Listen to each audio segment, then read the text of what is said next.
स्वाध्याय प्रेमी आत्मन बंधुओं को संबोधि श्री का जय जिनेन्द्र नमस्कार। हमने समय सार नाटक ग्रंथ में तीसरा अध्याय पूर्ण कर लिया और इसके बारे में थोड़ा सा जो मैं बताना चाह रही हूँ जरूरी है वो देखिए। भेद और अभेद दोनों एक ही वस्तु में घटित होते हैं, एक ही पदार्थ में घटित होते हैं, परंतु उनमें फर्क पड़ जाता है, अंतर पड़ जाता है। भेद दृष्टि से कुछ और स्वरूप लगता है पदार्थ का और अभेद दृष्टि से पदार्थ का स्वरूप कुछ और बदल जाता है। अभी जो हमने ये तीसरा अध्याय पूरा किया है, समापन किया है इसके अंदर बताया कि कर्ता, कर्म और क्रिया,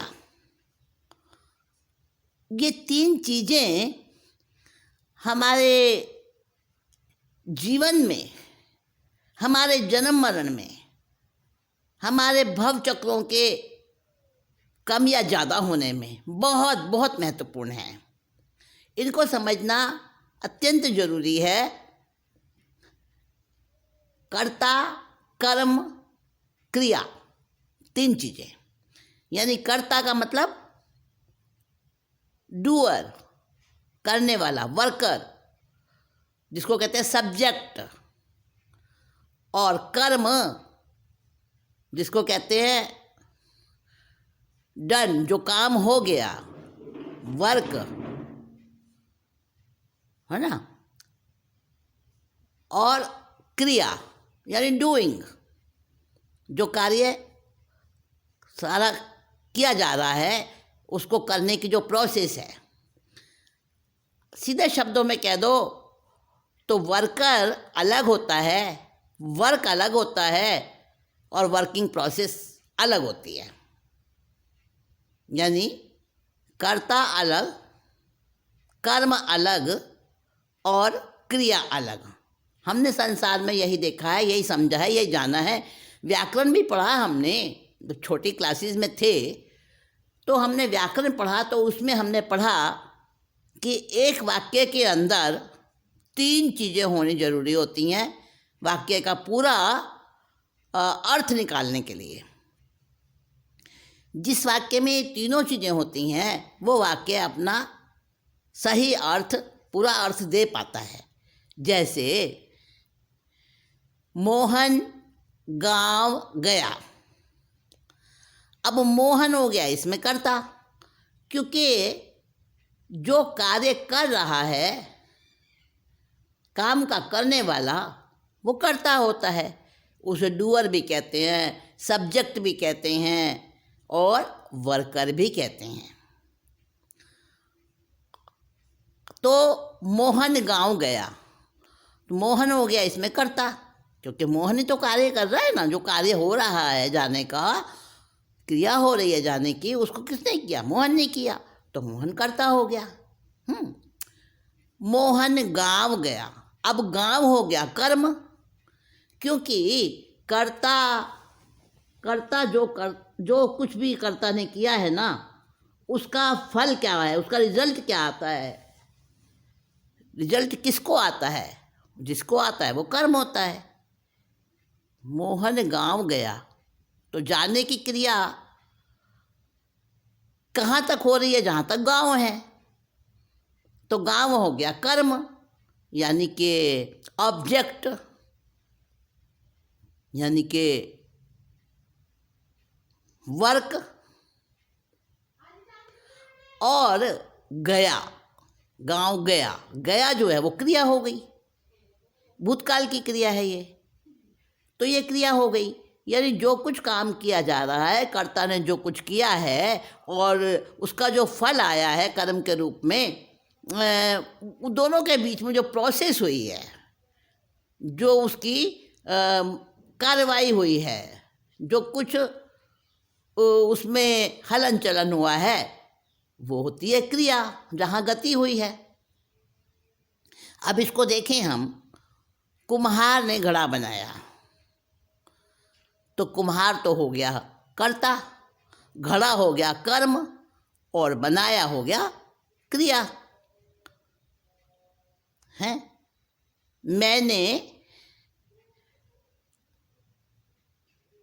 मैंने कविता लिखी। अब मैं हो गया कार्य का कर्ता, कविता हो गई कर्म, और लिखना हो गया क्रिया। ठीक है ना। यानी कि कोई भी दृष्टांत संसार में हम लेते हैं तो तीनों भिन्न भिन्न होते हैं। कर्ता अलग होता है, कर्म कुछ अलग होता है कर्ता से अलग, और क्रिया इन दोनों से अलग, तीसरी कुछ अलग होती है। कुम्हार जो है घड़े को बनाने वाला माना जाता है। सामने ही दिखता है भाई कुम्हार ने घड़ा बनाया। कोई भी चीज़ बनती है तो उसका कोई बनाने वाला होता है। जो भी कार्य हो रहा है उसका कोई कर्ता जरूर होना चाहिए। तो घड़ा बनाया, घड़ा कार्य है, कर्म है, और उसको करने वाला कर्ता यानी कुम्हार। ये साफ साफ समझ में आता है।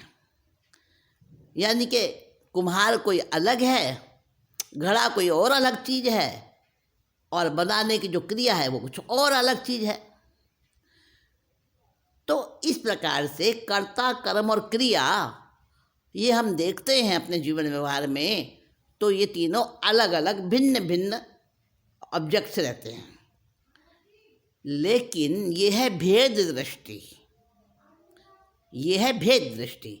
अभेद दृष्टि में ऐसा नहीं होता। अभेद दृष्टि में एक ही पदार्थ में तीनों भाव रहते हैं, यानी वर्क, वर्कर और वर्किंग तीनों अभिन्न रहते हैं, एक ही रहते हैं। अब अगर हम अभेद दृष्टि से विचार करें तो कुम्हार ने घड़ा नहीं बनाया। घड़ा जो बना, मिट्टी ही तो बदल के, अपना रूप बदल के घड़ा बन गई। मिट्टी मौजूद है, घड़े में भी मौजूद है, और घड़ा बनने से पहले भी मिट्टी थी। तो मिट्टी ने ही अपना रूप बदल के और घड़े का आकार ले लिया। तो मिट्टी ही कर्ता हो गई, मिट्टी ही कर्म हो गई, और क्रिया भी मिट्टी में ही हो रही है सारी। तो मिट्टी ही क्रिया है। इसको कहते हैं अध्यात्म की भाषा में चिद्भाव कर्म चिदेश कर्ता चेतना क्रिया तहाँ। चिद्भाव कर्म चिदेश कर्ता चेतना क्रिया तहाँ, अर्थात चैतन्य भाव वो है कर्म, और जो चैतन्य भाव का चिदेश यानी उसका करने वाला राजा, चैतन्य का सम्राट, वो है चेतना, और वो है कर्ता, वो है कर्ता चैतन्य भाव, और चेतना क्रिया है। इन तीनों एक ही हो गए। चेतना भी चैतन्य है, चिद्भाव भी चैतन्य है, और कर्म जो है, जो करने वाला है चिदेश, वो भी चैतन्य है। तो अध्यात्म में मिट्टी का उदाहरण ले लें हम, तो वो भी तीनों एक ही हो गए। यानी मिट्टी ही घड़ा बनी, मिट्टी ने ही घड़े को बनाया, मिट्टी ही कर्ता हो गई, और घड़ा बनने के बाद मिट्टी का रूप बदला है तो मिट्टी ही परिणमित हुई है, तो मिट्टी ही कर्म हो गई, और मिट्टी में ही क्रिया हुई है सारी, तो मिट्टी ही क्रिया हो गई। तो अध्यात्म की भाषा में अभेद दृष्टि में हम इसको समझें कि तीनों को एक कहा गया है। तीनों एक किस तरह हो सकते हैं, ये से सूक्ष्म रूप में हम समझें इसको। देखिए, अज्ञानता की दृष्टि में हम कहते हैं कि जीव कर्म बांधता है, यानी जीव हो गया कर्ता, कर्म हो गया कर्म यानी ऑब्जेक्ट, और बांधता है यानी क्रिया। तीनों अलग अलग हैं, लेकिन ऐसा नहीं है। आत्मा में अभेद दृष्टि से जो बात होती है, निश्चय न्यायपूर्वक जो बात होती है, हाँ ये व्यवहार दृष्टि से ठीक है, व्यवहार दृष्टि से कह सकते हैं, क्योंकि व्यवहार दृष्टि बाहर की दृष्टि होती है, बहिरात्मा की दृष्टि होती है, और निश्चय दृष्टि जो होती है वो अंतरात्मा की दृष्टि होती है, अभेद दृष्टि होती है। तो अब अगर हम आध्यात्म की दृष्टि से, अभेद दृष्टि से, निश्चय दृष्टि से हम सोचें तो ये कर्म क्या है? कर्म तो पुद्गल की वर्गणाओं से बनता है। पुद्गल द्रव्य है और जीव, ये जीव द्रव्य है, चैतन्य है। ये कर्म जड़ है और जीव जो है चेतन वाला है, चेतन से मंडित है। कर्म जड़ है। अब जड़ चेतन की क्रिया कैसे कर लेगा और चेतन जड़ की क्रिया कैसे कर लेगा? एक ही क्रिया को करने वाले दो जने हैं यहाँ पर। कर्म बन रहा है, वो पुद्गल है, उसको बांधने वाला जीव है। दो अलग अलग, ऐसा तो होता नहीं है। जीव चैतन्य है, वो जड़ कर्म को नहीं बांध सकता। एक द्रव्य में दूसरा द्रव्य कुछ नहीं कर सकता, कभी 3 काल में भी कुछ नहीं कर सकता। तो अब अकेला पुद्गल भी कर्म नहीं बांध सकता और अकेला जीव भी कर्म नहीं बांध सकता। अकेला जीव अगर कर्म बांधने लगे तो सिद्ध अवस्था में, जहाँ के सारे कर्मों का क्षय हो चुका है, सिद्ध अवस्था में भी कर्म बंधने चाहिए थे, पर ऐसा तो होता नहीं है ना। सिद्ध अवस्था में तो कर्म नहीं बंधते हैं। अकेला पुद्गल अगर कर्म बांधे तो जितने भी जड़ पदार्थ हैं, जो भी संसार में जड़ वस्तुएं हैं, दरवाज़ा है, कमरा है, पर्दा है, वस्त्र हैं, किताबें हैं, टेबल कुर्सियाँ, बर्तन, फर्नीचर, बहुत सारी चीज़ें हैं जड़, उनके भी कर्म बंधन होता नहीं? उनके तो होता नहीं है ना। और जड़ पदार्थ कर्म बंधन नहीं कर सकता। तो अकेला जड़ भी कर्म बंधन नहीं करता, अकेला पुद्गल भी कर्म बंधन नहीं करता, और अकेला आत्मा भी कर्म बंधन नहीं करता। जब ये दोनों मिल जाते हैं, इन दोनों के मिलने से कर्म का बंध होता है। क्यों होता है? क्योंकि दोनों एक दूसरे में कुछ नहीं कर सकते, ये तो बात पक्की है, लेकिन प्रभाव तो डाल सकते हैं ना। एक दूसरे पर प्रभाव तो डाल सकते हैं। जीव पर पुद्गल का प्रभाव पड़ता है और पुद्गल पर जीव का प्रभाव पड़ता है। कैसे पड़ता है देखिए। अब एक व्यक्ति है, कोई भी व्यक्ति है, अब उसने शराब की बोतल ले रखी है हाथ में। शराब की बोतल जो नशे की चीज़ है, उससे भान भूल जाता है पीने के बाद। अब उसने वो बोतल हाथ में ले रखी है, क्या उसको नशा चढ़ेगा? नहीं ना, वो उन्मत्त नहीं बनेगा, नशे में नहीं होगा, क्योंकि अभी तो उसने हाथ में पकड़ी हुई है। जब वो पी लेगा उसको, तब उसको नशा चढ़ेगा। तो पी ली मान लो उसने, उस शराब ने तो नहीं कहा था, वो शराब तो जड़ पुद्गल है ना, शराब ने तो नहीं कहा था मुझे पी ले। वो मदिरा तो बोल नहीं सकती, मदिरा कुछ करती नहीं, वो तो जड़ पदार्थ है, पुद्गल चीज, पुद्गल वाला पदार्थ है। अब पुद्गल का प्रभाव पड़ा, हाथ में उसके बोतल है और उसने उसको पी लिया। अब पीने के बाद उस पुद्गल ने प्रभाव डाला उसके ऊपर। प्रभाव डाला, क्या प्रभाव डाला? अंट शंट बकने लगा, वो अपना भान भूल गया, उल्टी सीधी हरकतें करने लगा। तो पुद्गल ने जड़ पर प्रभाव डाला। अब देखिए, पुद्गल ने चेतन पर प्रभाव डाल दिया, जड़ ने चेतन पर प्रभाव कर दिया। उसमें कुछ कर तो नहीं सका वो, मतलब चेतन को जड़ तो नहीं बना सका।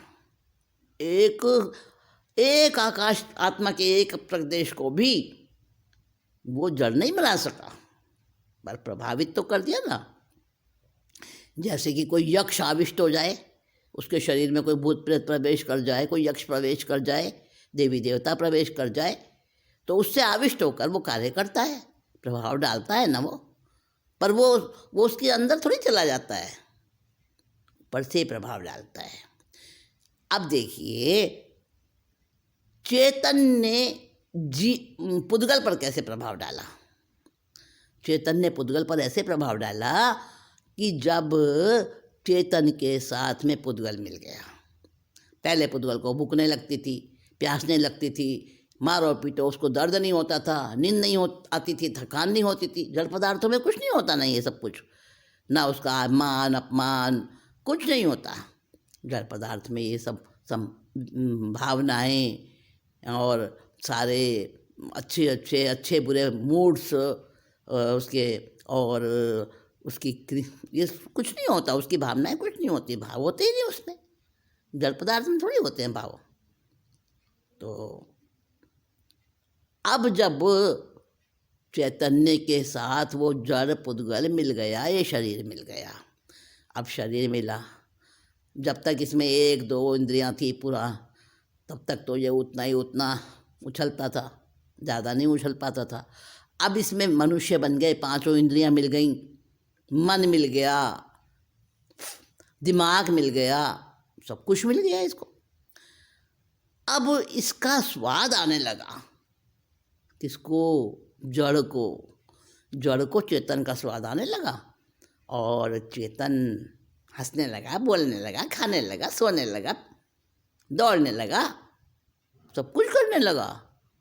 जो जड़ पदार्थ वहीं का वहीं पड़ा रहता था, बिना किसी के उठाए, हटता नहीं था अपनी जगह से, अब वो तो उछल कूद करने लगा। उसको स्वाद आ गया, केवल प्रभाव पड़ा उसके ऊपर। देखिए कैसे प्रभाव पड़ता है।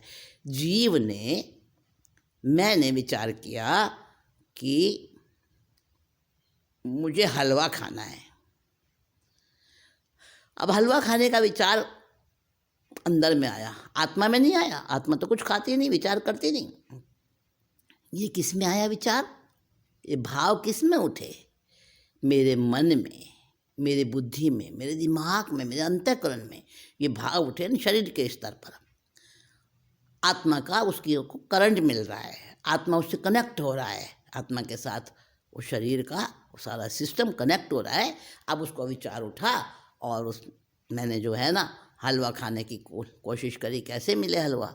ऐसे तो मिलेगा नहीं, मैं चुरा के ले आऊँ। हलवाई की दुकान पे रखा है हलवा, गरम गरम बढ़िया ताज़ा, मैं उसको चकमा देकर चुरा के ले आऊँ। अब ये विचार आया और वो हलवा मैंने चुरा लिया।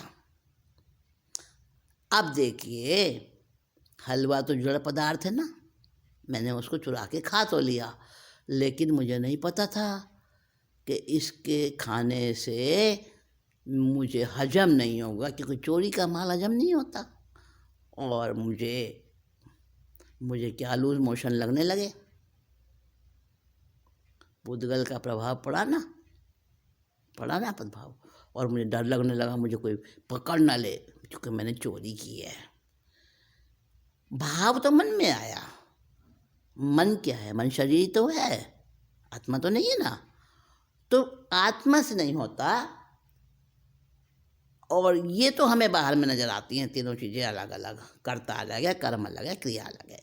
लेकिन जब आत्मा में हम इसको अभेद दृष्टि से देखते हैं तो वही तो करता है, वही कर्म है।